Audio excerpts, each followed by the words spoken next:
जियोजी spotlight में आपका स्वागत है।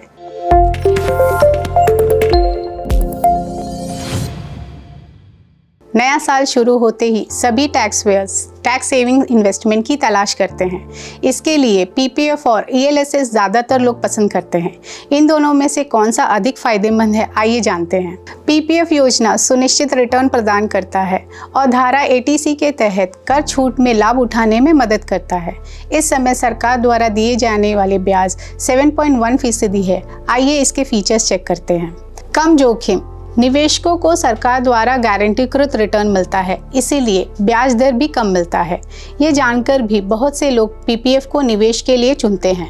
टैक्स छूट सेक्शन एटीसी के तहत 1.5 लाख रुपए तक का पीपीएफ निवेश पर टैक्स छूट मिलता है। लॉक इन पीरियड, पीपीएफ निवेश में 15 साल का लॉक इन अवधि होता है। आपात स्थिति में जमा राशि के कर्ज लिया जा सकता है। पीपीएफ में 500 रुपये जितनी कम राशि में अकाउंट खोला जा सकता है। अब जानते हैं ईएलएसएस के बारे में। ईएलएसएस ऐसे फंड में से है जो कुल संपत्ति का 80% शेयर और अन्य संबंधित प्रतिभूतियों में निवेश करते हैं। ईएलएसएस निवेश सबसे आकर्षक कर बचत निवेश विकल्पों में से एक है।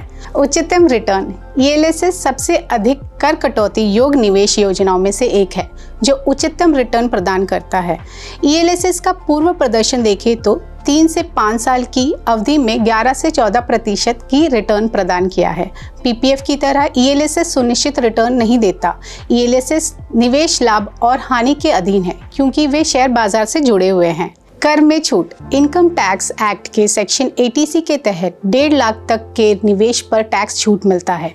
उच्च टैक्स स्लैब में से निवेशक निवेश करके 46,800 रुपये तक बचा सकता है।